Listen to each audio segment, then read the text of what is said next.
come in, sir? Please come in. Good evening, sir. Sit down. Thank you, sir. Mr. Prashant Yes, sir. Raj. Yes, sir. Okay, from Uttar Pradesh. Yes, sir. Tell us something about yourself. So, as you mentioned, my name is Prashant Raj. I belong to Ghaziabad district of Uttar Pradesh. I did my schooling from DAV Public School, and after that I did my graduation from NIT Jalandhar in 2019. So last year in October I was selected as SDM, and I will be joining it in March 23rd. Oh, very good. UPSC. Yes, sir. As SDM, you haven't joined? No, sir. The joining is yet to come. Okay. So what is the job profile of an SDM? What will you be expected to do? So as an SDM, we are responsible for looking after multiple departments. One of them is law and order, revenue department, then solving disputes of land, doing development work, etc. Development work. SDM does development work. So looking after the recommendations that comes to him in order to do SDM development. has no role in development. All right, sir. I will go and check. Sorry, sir. And you also said looking after the revenue department. Does the SDM look after the revenue department? So the land revenue. I'm sorry, sir. So, for a choice of words, be careful in what you Sure, say. sir. Sure, sir. Isn't it? Okay, so you're looking forward to this. Yes. Very good. Now, how's the law and order situation in UP?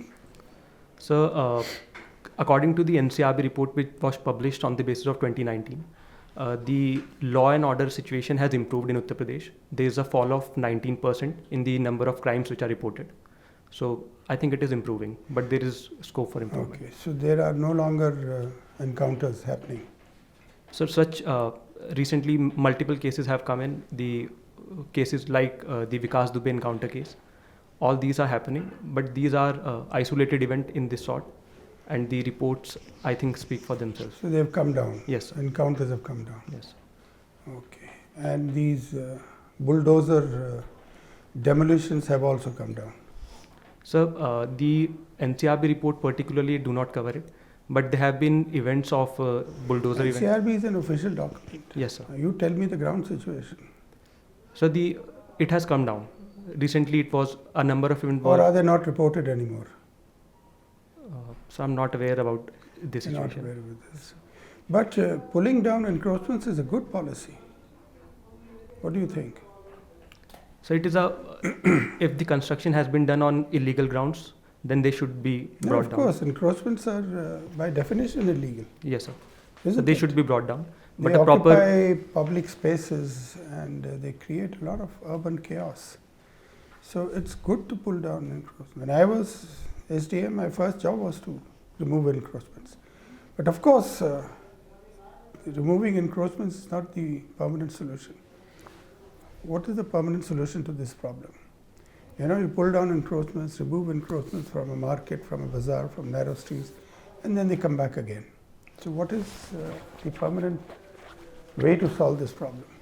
So illegal encroachment are done by people who are from lower section of the population, down poor people. Yes. They are doing for two main reasons. Number one, there is lack of income in order to buy houses in urban areas. And number two, they do not have any adequate source of employment. Yeah. So the long-term solution will be to promote employment opportunities, and benefits can be provided under the PM Awas Yojana to them. No, when you are SDM and one of your jobs will be to remove encroachments, if your district magistrate says, well, this person, the minister is going to visit or somebody is going to visit, this is a mess, remove the encroachments. Then apart from what you said, how would you physically do it? How would you do it and make sure that they don't come back again? So the solution would be to move them to some other area. They'll come back again? So proper check should be established in order to prevent coming. No, unless you move them to a place where they get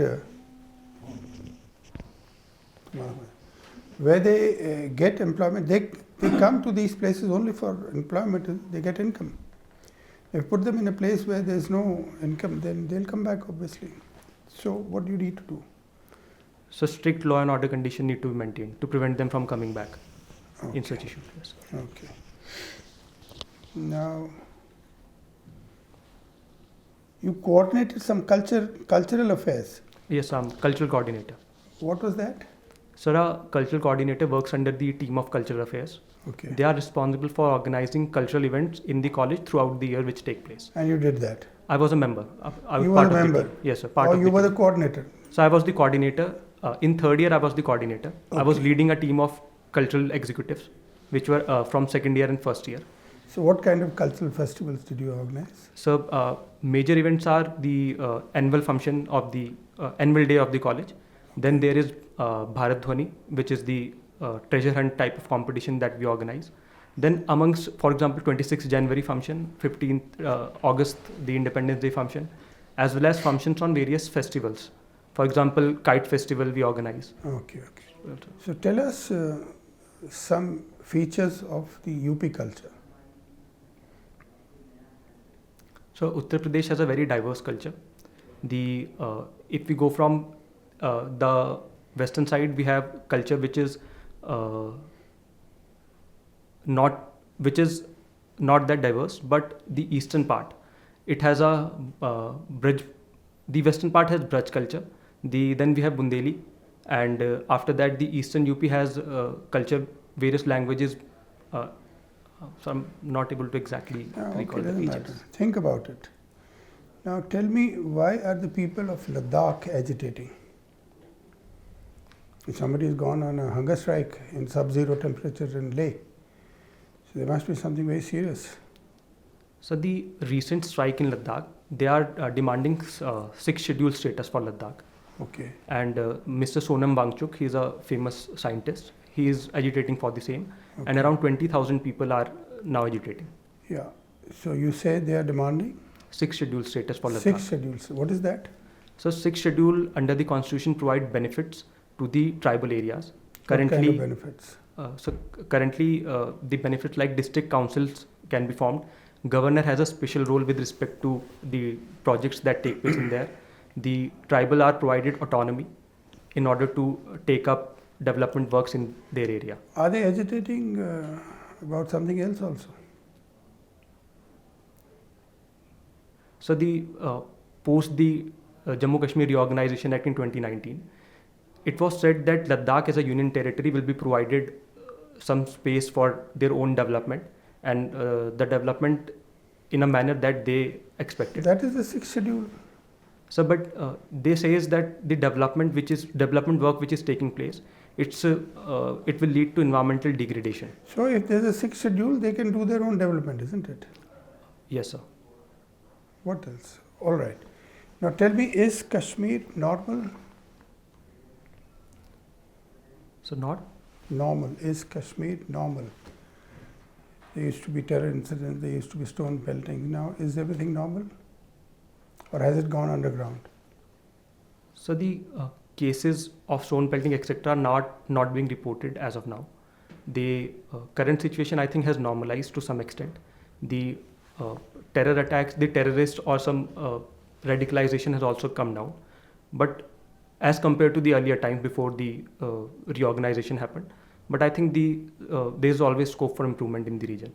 Scope for improvement meaning what? So the security condition can be further improved. More security personnel? So more security personnel will not do the job. I think development is one solution. When development will happen, industries will come up. What else should be done to make the situation, as you say, even better, even more normal? Because these incidents have definitely come down. Even if they are not reported, the sense is that they have come down. What more can be done to give normalcy, greater normalcy to the people?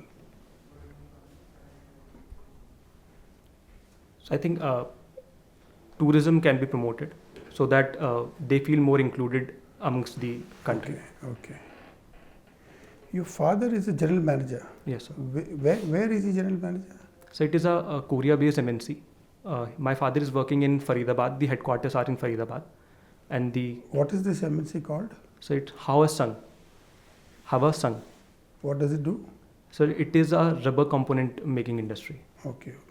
So they make and supply rubber components. So why are the Koreans in India in hundreds and thousands? You don't find so many Israelis, you don't find so many people from other nationalities. Why Koreans? Yes, it is true, particularly because large number of industries which are based in Korea have their plants in there. That's my point. Yes. Why are the Korean industries only basing themselves in India? Why not the Japanese? Why not other nationalities, other nations? So majorly because India is a very big market and Korea has industries which are big players, and they wanted to take advantage of our labor force as well as the market which we have. You know, Korea after Second World War was quite in shambles. Yes. Then today it is what it is. What was their strategy? Any idea of industrial development, manufacturing powerhouse? So any specific strategy I'm not aware of, but You're in not general I can speak. What is in general? So their emphasis was to open up their markets and to develop an economy which is based on exports, because they knew their population is less. So they wanted to become masters in exports. So they formulated their strategy based on this. Thank you. Thank you, sir. Okay, Mr. Prashant, you must have heard of this term Indo-Pacific region.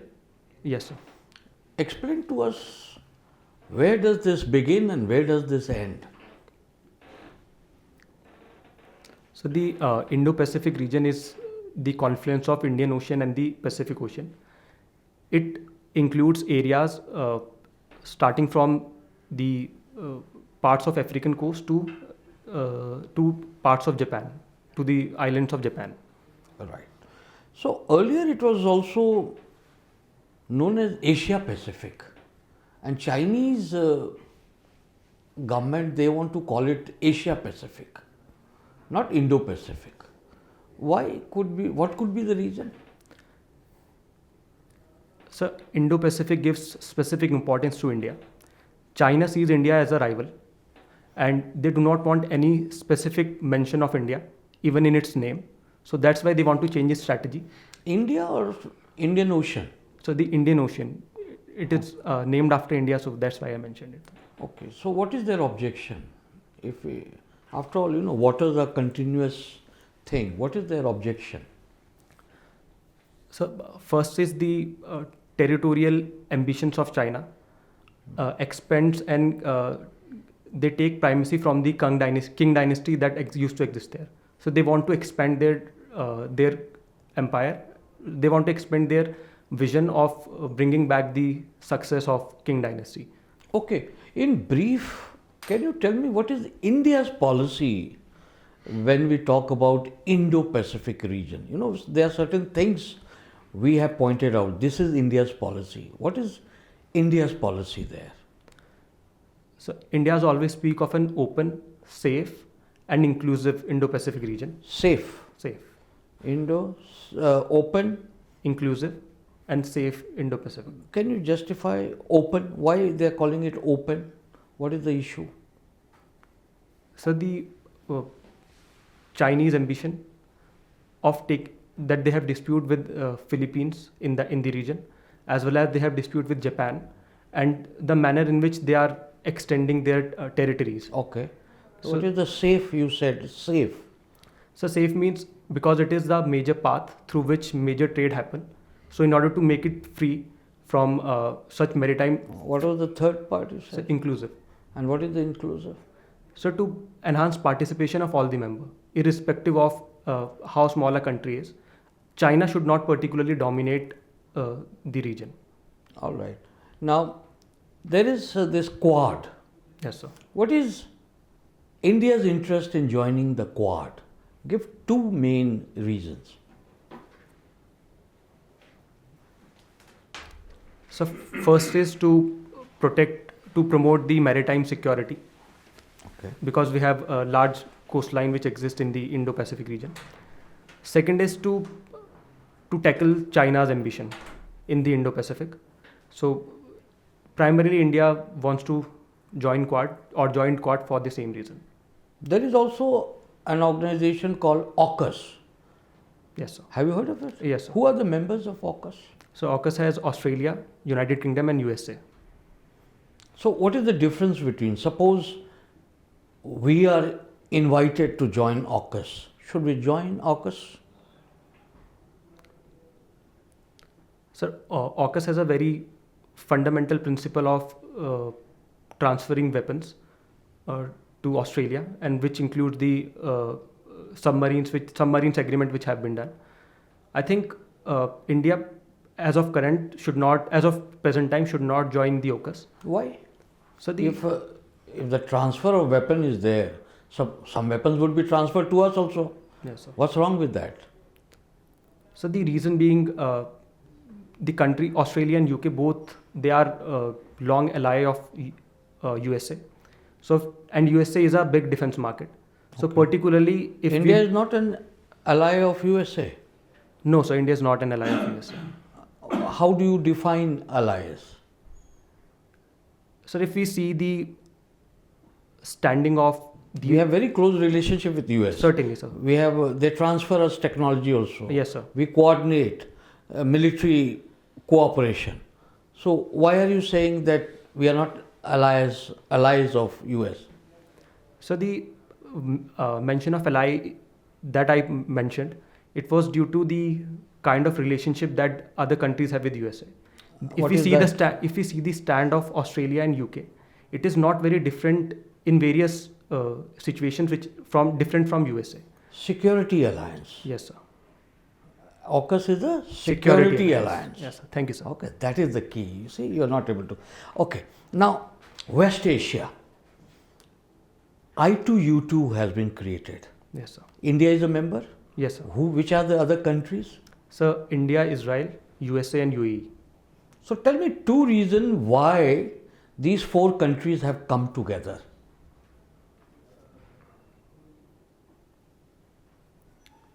So first is to promote security and safety in the region, in West Asia.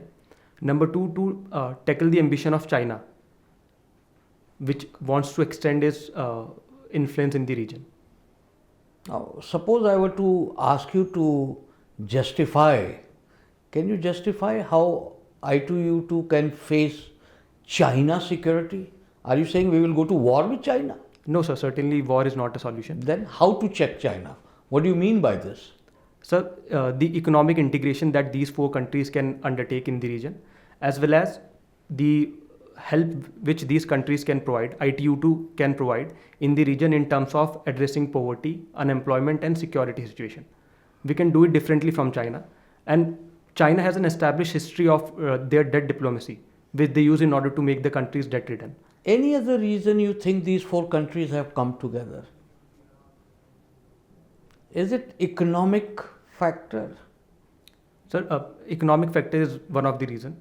What is that economic factor? So UAE particularly wants to diversify their economy, and India since has their vested interest because Right. Yes. Now you have come to. Okay. Now tell me, India-US relationship is very good. Yes, sir. What are the two major challenges?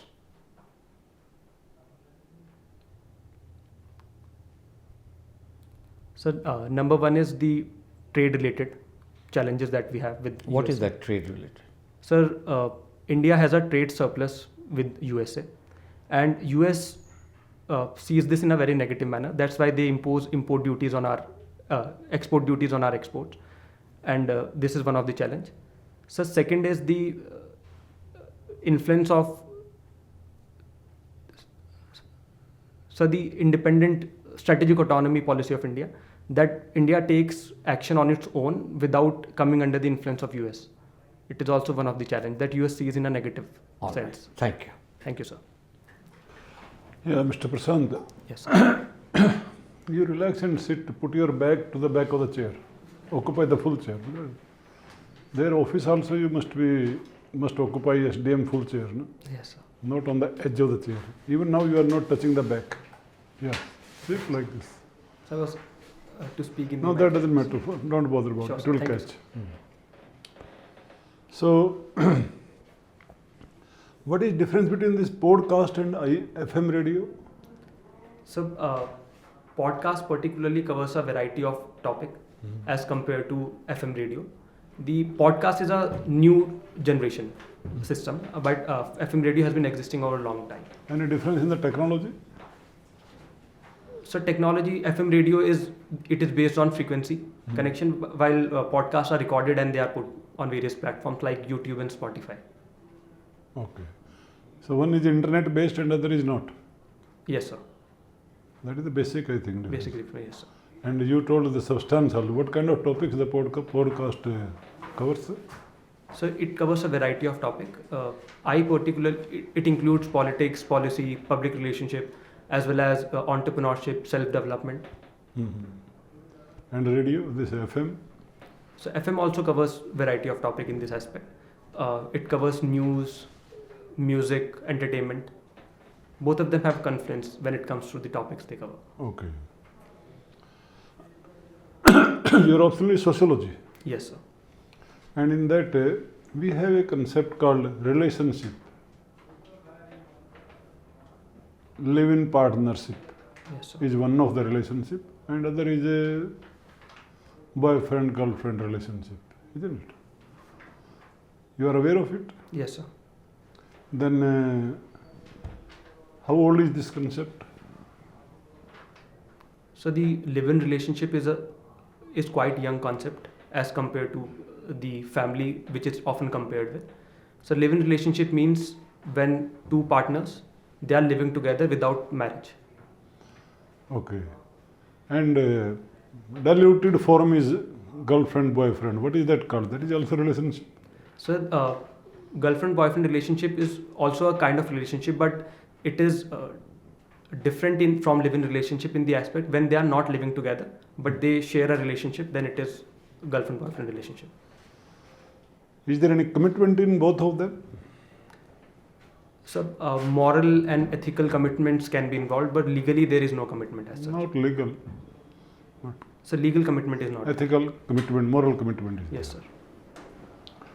So it's not a casual relationship, it is a committed relationship. So Do you agree? it may vary from individual to individual, and there are varieties of relationship which are coming in. For example, open relationship within the live-in relationship is there.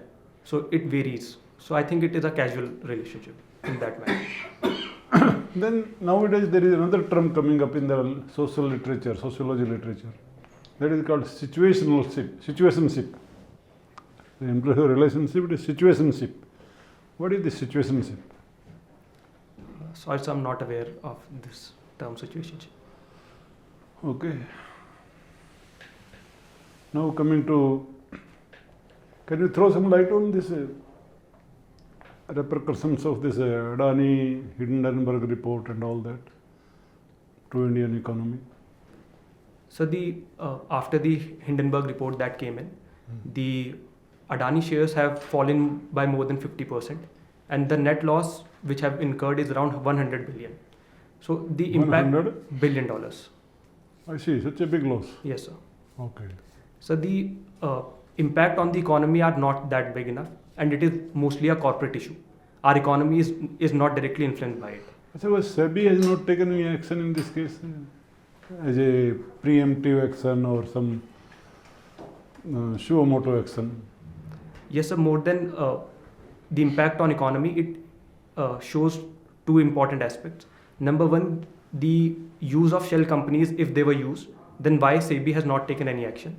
And currently, as of yesterday, the SEBI has formulated, they are doing their analysis and they will be providing in detail analysis. But now SEBI, people say that SEBI has a conflict of interest. You know what is the term for this samdhi, in case, Hindi word samdhi. In-laws, something. Samdhi is a, so in-law is son-in-law or father-in-law Yes. or what, it is only in-law. Yes, I am aware. So it is said that Adani Samdhi is working in SEBI. One of the member of parliament spoke like that yesterday. So I think this should not be a major issue because we No, can but expect professional behavior to In be case, separate. in case he is working there. And SEBI is procrastinated. Yes, sir. So should SEBI's role also should be investigated or not, in your opinion? So the person who is personally involved with Adani Group, he should not participate in the committee which is there.